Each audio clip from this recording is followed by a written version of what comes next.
I mean, I think it's a very relevant organization. I think one of the things you hear a lot about today, and today's youth specifically, is that there are so many distractions in life. You have a cell phone, a BlackBerry, an iPhone, a computer, an iPod, and you can be so disjuncted from the world. And I think everyone sometimes tends to forget that the world goes around because people make the world go around. And I think Masonry is one of those beautiful things that for that time, for that hour and a half, that 2 hours on that Wednesday night or that Saturday night, that everyone is in that lodge room and everyone's kind of working toward a better purpose, and that's a humankind purpose. And I think all of, the rings and the buzzes of a cell phone and all that kind of stuff kind of goes away. I think that with the steady decline of just morals in general in society, I think that organizations that kind of try to teach brotherly love and I get away from the me type of mentality.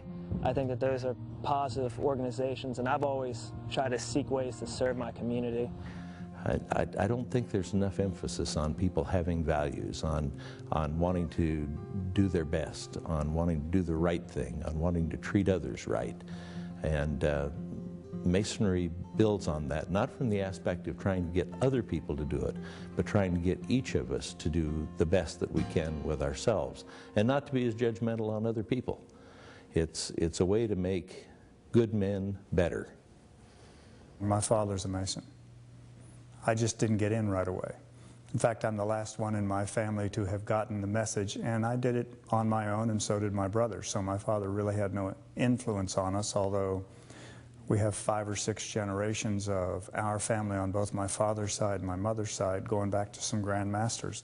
And of course, as far as the United States, it plays a major role because most of the founding fathers were Masons, and you can see the lessons entwined in the different documents that they wrote and the letters that they wrote back and forth to each other and the decisions that they made that framed our country. More and more young people in the Blue Lodges are coming in. A lot of young people that I see, former military, business people, are finding in us what we have said all along that we are, which is the opportunity to take good men and make them better.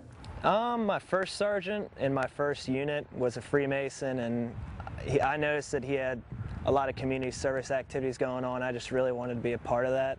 I was in Baghdad when I had this conversation with him, and he was just an outstanding guy and always there for the troops, going the extra mile. And so I would say more relevant today than we might have been in years past. But part of that too is I've seen Masonry change a lot. And we used to not be willing to say who we are and what we did. We had these rules about you have to ask me first and stuff. That might have been good in decades previous, but it is not what we need today in order to share the good works that happen in Masonry. Since being a Freemason, as an emergency department physician, there have been many times when either the patient or the family of a patient would see my Blue Lodge ring and say, "Look, Dad, he's a Mason," as they knew that there was a brother by their bedside taking care of them. Give me Freemasonry for Dummies. Give me the 101 on it. Why is this group fascinating? They are fascinating because we live in a world where different cultures are killing each other over whose version of God is accurate. And here you have an organization, a global organization, that is spiritual and yet will bring Muslims, Jews, Christians, and even just people who are confused about the religion, bring them together and say, look, we all agree that there's some good big thing out there, but we're not going to put a label on it. Let's worship together.